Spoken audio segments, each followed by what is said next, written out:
ക്രിസ്തുയേശുവിൻ്റെ നാമത്തിൽ നിങ്ങളെല്ലാവർക്കും ഞാൻ വന്ദനം പറയുന്നു. കർത്താവ് നിങ്ങളെ അനുഗ്രഹിക്കട്ടെ. ഇപ്പോൾ ക്രിസ്മസിൻ്റെ നാളുകളാണല്ലോ. എല്ലാവരും ഭയങ്കര ബിസി ആയിരിക്കും. ക്രിസ്മസിൻ്റെ അർത്ഥം എന്ന് പറഞ്ഞാൽ എന്താണ്? യേശുക്രിസ്തുവിൻ്റെ ജനനത്തെക്കുറിച്ചാണ്. ജനനത്തിനെ ആഘോഷിക്കുന്ന ദിവസമാണ് ക്രിസ്മസ് എന്ന് പറയുന്നത്. അപ്പം ക്രിസ്മസ് എന്ന പദം തന്നെയാണ് ക്രൈസ്റ്റ് മാസ് എന്ന് പറയുന്നു. അതായത് ക്രിസ്തുവിനുള്ള ആരാധനയാണ് അവിടെ പറയുന്നത്. അപ്പം അതിൽ നിന്നാണ്, ക്രിസ്തുവിനുള്ള ആരാധന എന്ന പദത്തിൽ നിന്നാണ് ഈ ക്രിസ്മസ് എന്ന പദം ഉരുവായത്. അപ്പം ക്രിസ്മസ് എന്ന് പറഞ്ഞാൽ ഡിസംബർ 25 എല്ലാവരും ആഘോഷിക്കുന്നത്. എന്നാൽ ബൈബിളിൽ യേശു ഡിസംബർ 25 ജനിച്ചതെന്ന് വ്യക്തമായിട്ട് തീയതി അവിടെ കാണിച്ചിട്ടില്ല. ക്രിസ്തുവർഷ 4-ാം നൂറ്റാണ്ടിൽ ക്രിസ്ത്യാനികൾ ഡിസംബർ 25 അവർ സെലക്ട് ചെയ്തു, തിരഞ്ഞെടുത്തായിരുന്നു. അതിന് കാരണം അന്നത്തെ ഈ ജാതീയ ഉത്സവങ്ങളൊക്കെ ഉണ്ട്, ജാതി ഉത്സവങ്ങളുണ്ടായിരുന്നു. ആ ജാതി ഉത്സവത്തിന് പകരം ഡിസംബർ 25 ക്രിസ്ത്യാനികൾ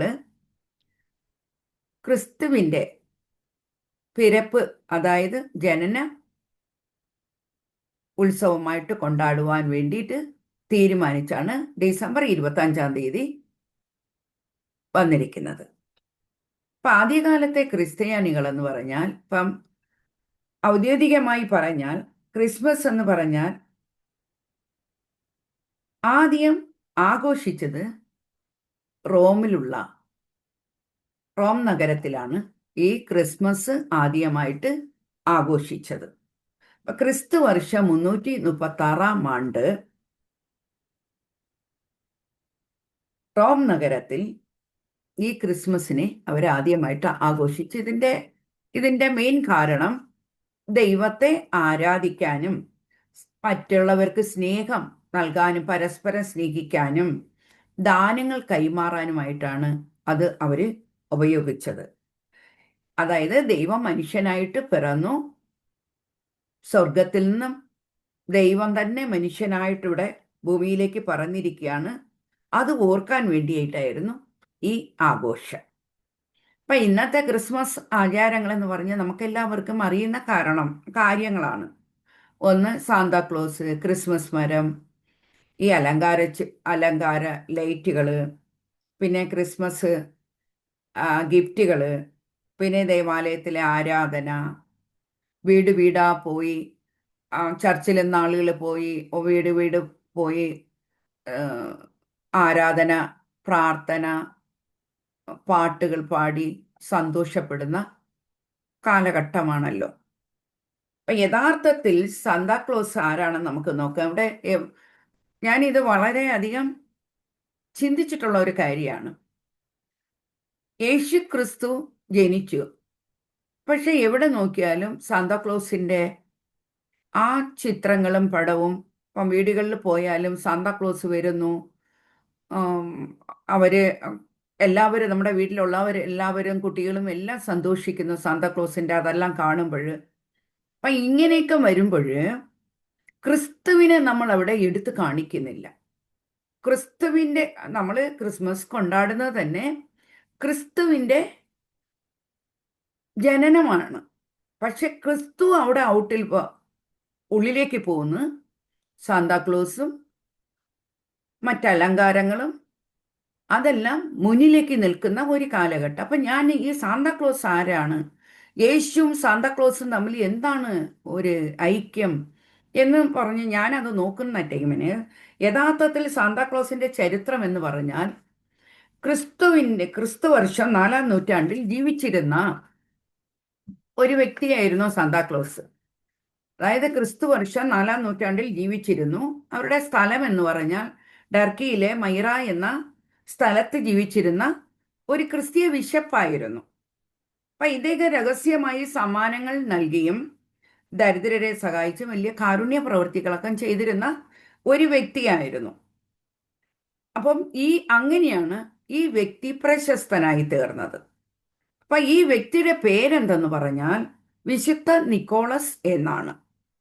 അപ്പൊ ഇന്നത്തെ സാന്താക്ലോസ് ഇങ്ങനെ രൂപം പ്രാപിച്ച് ഈ രൂപത്തിലായത് 1800 ആണ്ടില് ഡച്ച് ജനങ്ങള് സിൻഡർ ക്ലാസ് അമേരിക്കയിലേക്ക് കൊണ്ടുവന്നു. സിൻഡർ ക്ലാസിനെ അമേരിക്കയിലേക്ക് കൊണ്ടുവന്നു. അപ്പൊ അവിടെ ഈ കഥകൾ, കവിതകൾ ആയി ഇത് രൂപമായി. കഥകളും കവിതകളുമായി രൂപം മാറിയിട്ടാണ് ഇപ്പോഴത്തെ സാന്താക്ലോസ് ഇങ്ങനെ ആയിരിക്കുന്നത്. അപ്പൊ ഇപ്പോഴത്തെ സാന്താക്ലോസിന് ആ ചിരിക്കുന്ന മുഖവും വെളുത്ത താടിയും റെഡ് കളറുള്ള വസ്ത്രവും വടക്ക് ധ്രുവവും ഈ മാൻവണ്ടിയും ഇതൊരു വ്യാപകമായി പ്രചാരത്തിലായി. ഇതാണ് സാന്താക്ലോസിന്റെ ഒരു ചരിത്രമായിരിക്കുന്നത്. ഇപ്പം ക്രിസ്തുവിനെ നമ്മൾ നോക്കുമ്പോൾ നമ്മൾ ആരുടെ ആഘോഷം, ഇന്ന് നമ്മുടെ വീട്ടിലൊരു കുട്ടി ജനിച്ചാൽ ആ കുട്ടിയുടെ പേരിലല്ലേ നമ്മൾ സന്തോഷിക്കുന്നത്. ആ കുട്ടിയെ ആണല്ലോ നമ്മൾ കൊഞ്ചുകയും സന്തോഷിപ്പിക്കുകയൊക്കെ ചെയ്യുന്നത്. അതിനെ വന്ന് നോക്കി അതിന് ഇപ്പം റിലേഷൻസ് ഒക്കെ ഗിഫ്റ്റൊക്കെ കൊണ്ടുവന്ന് ആ കുട്ടീനല്ലേ വന്ന് കാണുന്നത്. ഇവിടെ ഇപ്പോൾ നമ്മൾ നോക്കുവാണെങ്കിൽ ക്രിസ്തുവിനെ ആരും, പുൽത്തൊട്ടിയിൽ ക്രിസ്തു ഇരിക്കുന്നു, പക്ഷെ ക്രിസ്തുവിനെ ആരും വലുതായിട്ട് ഈ ബഹളത്തിനിടയിൽ ശ്രദ്ധിക്കുന്നില്ല. യഥാർത്ഥത്തെ സന്ദേശം ക്രിസ്തുവാണ്. യോഹന്നാൻ 3-ാം അധ്യായത്തിൽ 16-ാം വചനം പറയുന്നു, എന്തെന്നാൽ അവനിൽ വിശ്വസിക്കുന്ന ഏവനും നശിച്ചു പോകാതെ നിത്യജീവൻ പ്രാപിക്കുവാൻ വേണ്ടി തൻ്റെ ഏകജാതനെ ലോകത്തിലേക്ക് നൽകുവാൻ തക്കവിധത്തിൽ ദൈവം ലോകത്തെ അത്രമാത്രം സ്നേഹിച്ചുവെന്ന്. ലൂക്ക് 1-ാം അധ്യായത്തിലെ 31-ാം വചനം, ദൂതൻ മറിയെടുത്ത് വന്ന് പറയുവാണ്, നീ ഗർഭം ധരിച്ച് കൃപ ലഭിച്ചവളെ നിനക്ക് വന്ദനം പറയുവാണ്. അവിടെ നീ ഗർഭം ധരിച്ച് ഒരു പുത്രനെ പ്രസവിക്കും, നീ അവന് യേശുവെന്ന് പേരിടണം, അവൻ വലിയവനായിരിക്കും, അത്യുന്നതന്റെ പുത്രനെന്ന് അവൻ വിളിക്കപ്പെടും, അവന്റെ പിതാവായ ദാവീദിന്റെ സിംഹാസനം ദൈവമായ കർത്താവ് അവന് കൊടുക്കും, യാക്കോബിന്റെ ഭവനത്തിന്മേൽ അവൻ എന്നേക്കും ഭരണം നടത്തും, അവന്റെ രാജ്യത്തിന് അവസാനം ഉണ്ടാകുകയില്ല എന്നവിടെ പറയുവാണ്. അവന്റെ രാജ്യത്തിന് അവസാനം ഉണ്ടാകുകയില്ലെന്ന് അവിടെ പറയുന്നു. അപ്പൊ നമ്മള് ഇവിടെ ബൈബിളിലെ ഉൽപ്പത്തി മുതൽ വെളിപാട് വരെ നമ്മൾ വായിക്കുവാണെങ്കിൽ ദൈവപുത്രനെ പറ്റിയുള്ള കാര്യങ്ങൾ, പ്രവചനങ്ങളാണ് മുഴുവനായിട്ട് കിടക്കുന്നത്. ബൈബിളിന്റെ മുഖ്യ ഉള്ളടക്കം തന്നെ ക്രിസ്തുവിനെ പറ്റിയും, ക്രിസ്തു ജനിക്കാൻ പോകുന്നതിനെ പറ്റിയും, ക്രിസ്തു മരിക്കാൻ പോകുന്നതിനെ പറ്റിയും, ക്രിസ്തു ജനങ്ങളെ രക്ഷിക്കാൻ പോകുന്നതിനെ പറ്റിയും, ക്രിസ്തു അടുത്ത് രാജാവായി വരുവാൻ പോകുന്നതിനെ പറ്റി, ഭൂമിയിൽ ക്രിസ്തുവാണ് ഭരണം നടത്താൻ പോകുന്നതിനെ പറ്റിയുമാണ് മുഴുവനായിട്ട് നമ്മളത് വായിക്കുമ്പോൾ, ബൈബിൾ വായിക്കുമ്പോൾ അതിൽ ഒത്തിരി പ്രവചനങ്ങൾ കിടക്കുന്നത്. അപ്പം ബൈബിളിന്റെ മുഖ്യ ഉള്ളടക്കം തന്നെ യേശു അവന്റെ രാജ്യത്തെക്കുറിച്ചും അവന്റെ സിസ്റ്റത്തെക്കുറിച്ചും ലോകവും സൃഷ്ടിയും മനുഷ്യരും എല്ലാം അവന് വേണ്ടിയിട്ടാണ്. അപ്പൊ സകലതും അവന് വേണ്ടി സൃഷ്ടിക്കപ്പെട്ടിട്ടുള്ളതാണ്. അപ്പൊ യേശു ക്രിസ്തുവിന്റെ കാലത്തിലും അപ്പൊ ഇപ്പോൾ നമ്മൾ എന്താ ചെയ്യുന്നു? ക്രിസ്തുവിനെ ആർക്ക് സ്നേഹം അത്രയൊന്നുമില്ല. കാരണം ബൈബിൾ പഠിക്കുമ്പോൾ പഠിക്കുന്നതൊക്കെ ബെന്തിക്കോസുകാരാണ് പഠിക്കുന്നത്. എനിക്കൊത്തിരി അനുഭവങ്ങൾ ഉള്ളതുകൊണ്ടിട്ടാണ് ഞാൻ ഇത് എടുത്തു പറയുന്നത്.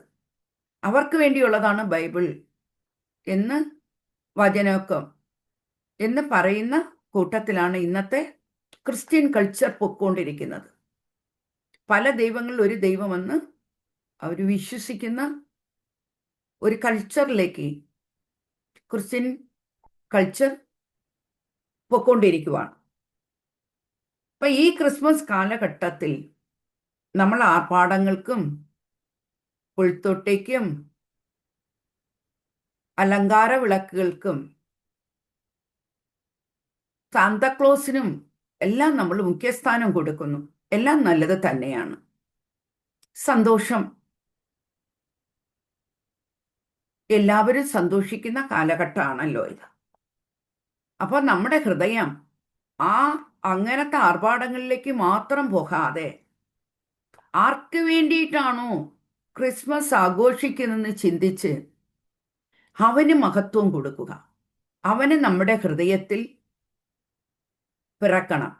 ഇന്ന് പുൽത്തൊട്ടിയിൽ പിറന്നിരിക്കുന്ന ക്രിസ്തു അവിടെ പിറന്നിരിക്കുന്നു. പക്ഷെ നമ്മുടെ ഹൃദയത്തിൽ പിറക്കുമ്പോഴാണ് യഥാർത്ഥ ക്രിസ്മസ് അവിടെയാണ് സഫലമായി മാറുന്നത്. 2000 വർഷങ്ങൾക്ക് മുൻപ് ക്രിസ്തു ജനിച്ചു. നമ്മുടെ ഓരോരുത്തരുടെയും ഹൃദയത്തിൽ അവൻ സ്ഥാനം പിടിച്ചാൽ അവൻ എന്തുമാത്രം സന്തോഷിക്കും.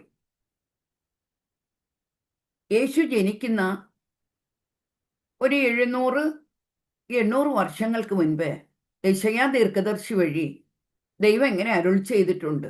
പ്രവാചകന്മാർ വഴി പല കാര്യങ്ങളും ദൈവം അരുൾ ചെയ്തതിൽ യെശയ്യാ ദീർഘദർശിയിൽ ഇങ്ങനെ അരുൾ ചെയ്തിരിക്കുന്നു. യെശയ്യാ 7:14 എടുത്തു വെച്ച് നമ്മൾ വായിക്കുമ്പോൾ, യുവതി ഗർഭം ധരിച്ച് ഒരു പുത്രനെ പ്രസവിക്കും. അതായത് യേശു ജനിക്കുന്ന 700-800 വർഷങ്ങൾക്ക് മുൻപ് പ്രവാചകൻ കൂടെ അരുൾ ചെയ്ത വാക്കാണ്. യുവതി ഗർഭം ധരിച്ച് ഒരു പുത്രനെ പ്രസവിക്കും, അവൻ ഇമ്മാനുവേൽ എന്ന് വിളിക്കപ്പെടും.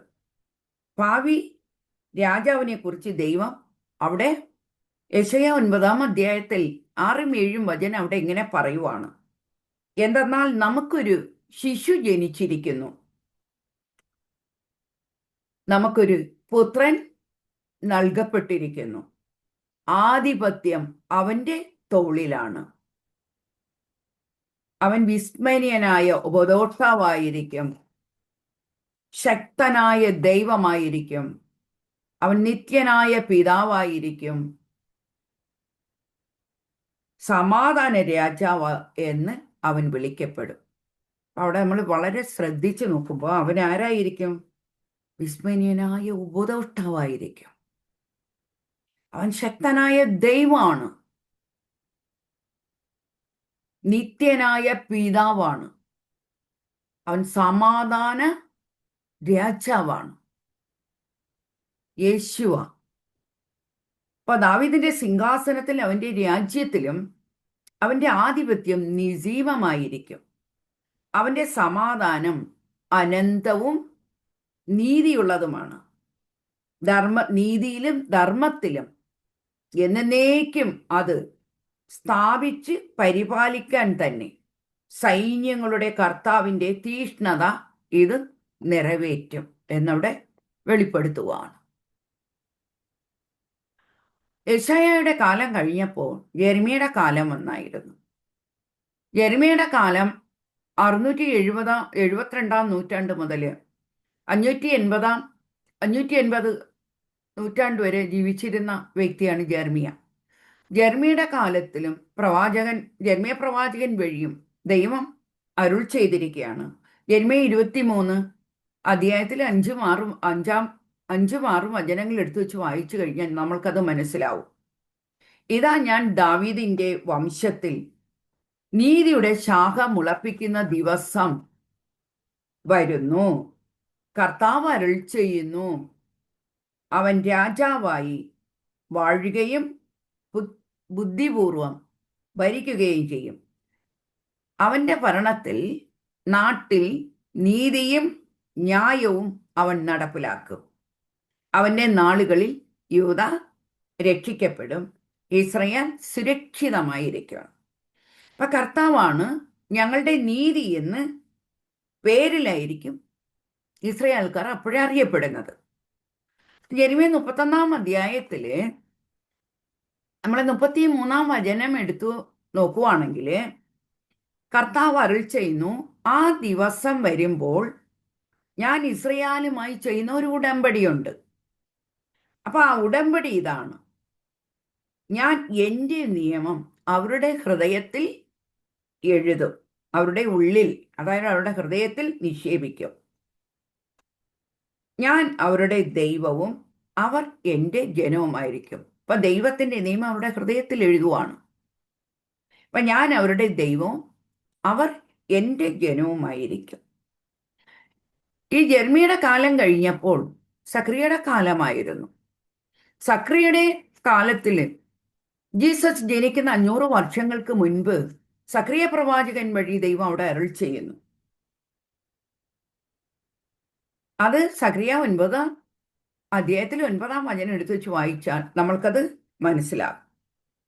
സിയോൻ പുത്രി അതിയായി ആനന്ദിക്കുക, ജെറുസലേം പുത്രി ആർപ്പ് വിളിക്കുക, ഇതാ നിന്റെ രാജാവ് അടുക്കലേക്ക് വരുന്നു, അവൻ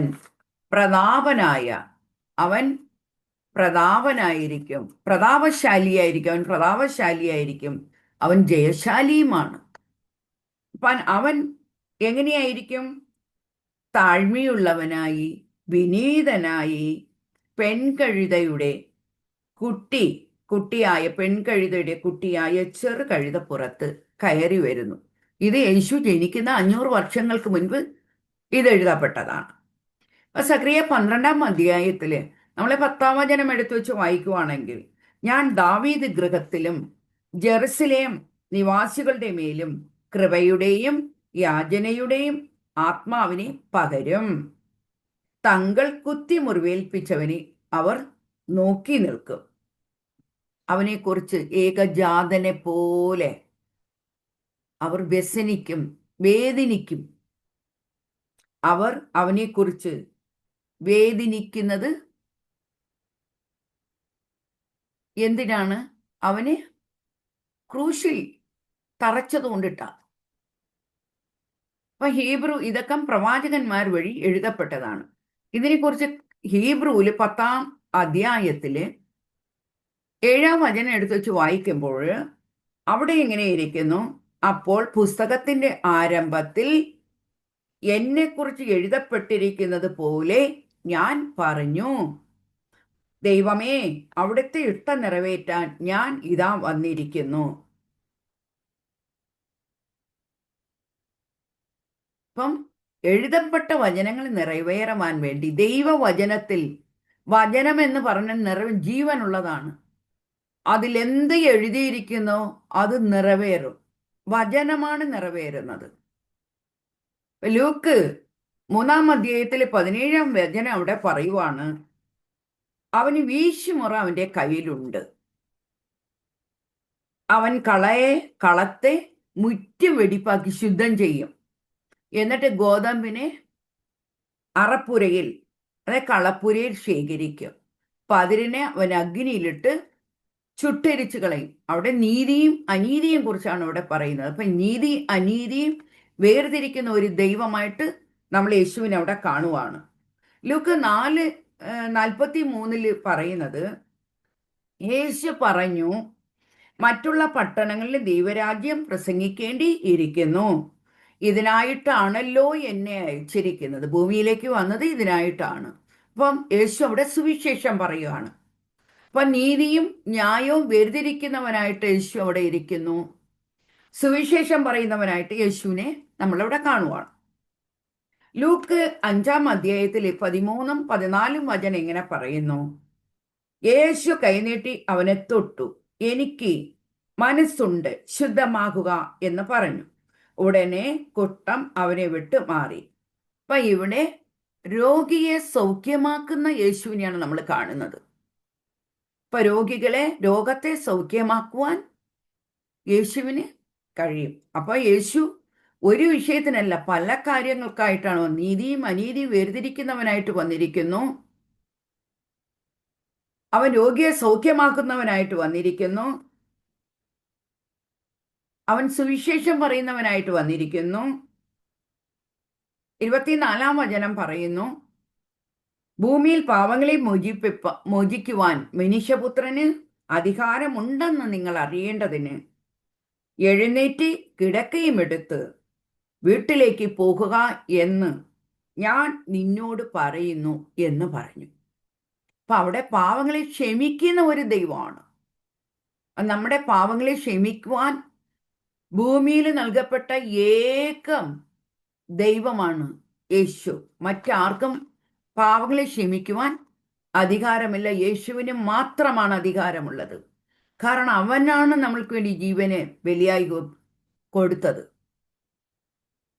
ഹീബ്രു 9-ാം അധ്യായത്തില് 28-ാം വചനത്തിലും 15-ാം വചനത്തിലും 24-ാം വചനത്തിൽ ഇങ്ങനെ പറയുന്നു, ക്രിസ്തു വളരെ പേരുടെ പാപങ്ങൾ ഉന്മൂലനം ചെയ്യുന്നതിന് വേണ്ടി ഒരു പ്രാവശ്യം അവൻ അർപ്പിക്കപ്പെട്ടു. അവൻ വീണ്ടും വരും. പാപപരിഹാര അർത്ഥമായിട്ടല്ല അവൻ വരുന്നത്. ഒരു പാവപരിഹാരം കഴിഞ്ഞു. ഇനി പാവപരിഹാര അർത്ഥമായിട്ടല്ല അവൻ വരുന്നത്. അവൻ എങ്ങനെയാണ് ഇനി വരുന്നത്? തന്നെ ആകാംക്ഷപൂർവം കാത്തിരിക്കുന്നവരുടെ രക്ഷയ്ക്ക് വേണ്ടിയിട്ടാണ് കർത്താവ് വരുന്നത്. കർത്താവിനെ കാത്തിരിക്കുന്ന തൻ്റെ മക്കൾക്ക് വേണ്ടി, അവരെ രക്ഷിക്കുവാൻ വേണ്ടി കർത്താവ് വരുവാണ്. അപ്പം വിളിക്കപ്പെട്ടവർ വാഗ്ദത്തമായ നിത്യ അവകാശം പ്രാപിക്കേണ്ടതിന് അവനൊരു പുതിയ ഉടമ്പടി ഉണ്ടായിരുന്നു. അവൻ്റെ പുതിയ ഉടമ്പടിയുടെ മധ്യസ്ഥനായി. കാരണം ആദ്യത്തെ ഉടമ്പടി വിധേയരായിരിക്കെ നിയമം ലംഘിച്ചവർക്ക് അവൻ സ്വന്തം മരണത്താൽ അവൻ രക്ഷയായി തീർന്നിരിക്കുന്നു. മനുഷ്യനിർമ്മിതമായതും സാക്ഷാൽ ഉള്ളവയും പ്രതിരൂപവുമായ വിശുദ്ധ സ്ഥലത്തേക്കല്ല, നമുക്ക് വേണ്ടി ദൈവസന്നിധിയിൽ നിൽക്കുവാൻ സ്വർഗത്തിലേക്ക് തന്നെയാണ് യേശു കടന്നു പോയിരിക്കുന്നത്. ഇപ്പൊ സ്വർഗത്തിലിരുന്ന് നമ്മൾക്ക് വേണ്ടി പ്രാർത്ഥിക്കുന്ന ഒരു ദൈവമായിട്ട് അവിടെ കാണുവാണ്. അവനാണ് ഏക മധ്യസ്ഥനായിരിക്കുന്നത്. അപ്പൊ യേശു എന്താണ്? 2000 വർഷങ്ങൾക്ക് മുൻപ് അവന് കുഞ്ഞായിട്ട് പിറന്നു. ഇനി യേശു എന്ത് ചെയ്തു? മനുഷ്യരുടെ പാവങ്ങളെ മോചിപ്പിക്കുവാൻ വേണ്ടി അവനെ തന്നെ മരണത്തിന് സ്വന്തമായിട്ട് അവൻ ഏൽപ്പിച്ചു കൊടുക്കുവാണ്.